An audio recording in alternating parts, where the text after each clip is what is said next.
क्या आप जानते हैं नेगेटिव लाइमलाइट में छाए बॉलीवुड सिंगर उदित नारायण की 2 बीवियां हैं।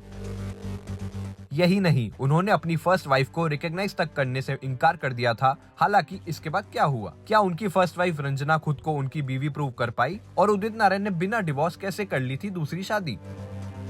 बॉलीवुड सिंगर उदित नारायण अपनी सूदिंग और मेलोडियस वॉइस से लोगों का दिल जीत चुके हैं, लेकिन आजकल वो अपने एक वीडियो को लेकर हेडलाइंस में छाए हैं, जो सोशल मीडिया पर खूब वायरल है। इस वीडियो में उदित नारायण अपनी एक फीमेल फैन को लिप्स पर किस करते दिखाई दिए, जिसके बाद इंटरनेट पर बवाल मच गया। और जबकि उन्होंने इस वायरल वीडियो पर अपनी सफाई दी है, ट्रोल्स उन्हें लगातार कर रहे हैं क्रिटिसाइज, और इसके साथ ही उनकी पर्सनल लाइफ भी ट्रेंड होने लगी है। जी हाँ, लोग गूगल पर उनकी पर्सनल लाइफ के बारे में सर्च कर रहे हैं, जो पहले से ही कंट्रोवर्सीज में रही है, क्योंकि सिंगर ने 2 शादियां की हैं।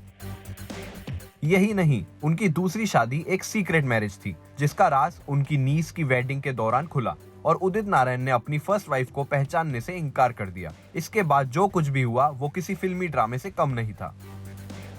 एक्चुअली उदित नारायण बिहार से मुंबई आए थे और तब वो शादीशुदा थे। उन्होंने रंजना से पहले शादी की थी, लेकिन इसके बाद बिना डिवोर्स के उन्होंने दूसरी शादी कर ली। ये बात जब उनकी फर्स्ट वाइफ रंजना को पता चली तो उन्होंने हंगामा खड़ा कर दिया। ये हंगामा इतना बढ़ गया कि उदित नारायण को होटल तक छोड़कर भागना पड़ा। ये इंसिडेंट उदित नारायण की नीस की शादी के दौरान हुआ था। वो अपनी सेकंड वाइफ दीपा के साथ पटना आए थे शादी अटेंड करने, और इसके बाद उन्होंने एक होटल में रुकने का प्लान किया। लेकिन जैसे ही वो अपने रूम में जाने लगे, तभी होटल के बाहर 100-150 लोग इकट्ठे हो गए और हंगामा करने लगे। ये लोग उदित नारायण पर बड़े आरोप लगा रहे थे। होटल स्टाफ ने आकर सिंगर को बताया कि बाहर से एक औरत उनकी पत्नी होने का दावा कर रही है, जिस पर उदित नारायण ने कहा, I have only one wife who is with me in the room right now. There is no question of having any other wife.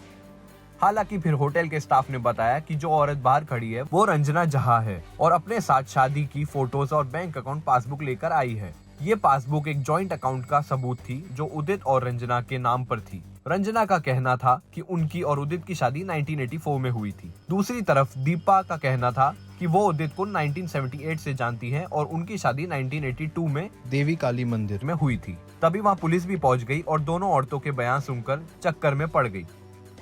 आखिरकार पुलिस ने फिर उदित नारायण और उनकी दूसरी बीवी को वहां से निकालकर सीधा एयरपोर्ट ले जाने का फैसला किया। इसके बाद रंजना झा ने बिहार वुमेन्स कमीशन में शिकायत दर्ज की। जब जांच की गई तो सबूतों के आधार पर यह साबित हो गया कि रंजना सच बोल रही थी। उदित नारायण के रिश्तेदार भी रंजना की साइड आ गए। जब यह कंट्रोवर्सी और बढ़ गई तो नेपाल रेडियो ने उदित नारायण के गानों पर बैन लगा दिया। जब मामला और ज्यादा गर्म हो गया तो उदित नारायण ने आखिरकार रंजना झा को अपनी पत्नी माना और फिर फैसला किया कि उन्हें अपनी दोनों वाइफ्स को साथ रखना पड़ेगा। वहीं उदित नारायण ने एक इंटरव्यू में बताया था कि उनकी दोनों पत्नियों के बीच सब कुछ नॉर्मल है। उन्होंने कहा, Why would there be a dispute between the two? I give Ranjana monthly expenses. Why would there be a dispute? Everything is fine. यहाँ आपको बता दें कि Udit Narayan has no children from first wife, और उनके बेटे आदित्य नारायण का जन्म उनकी दूसरी शादी के बाद हुआ।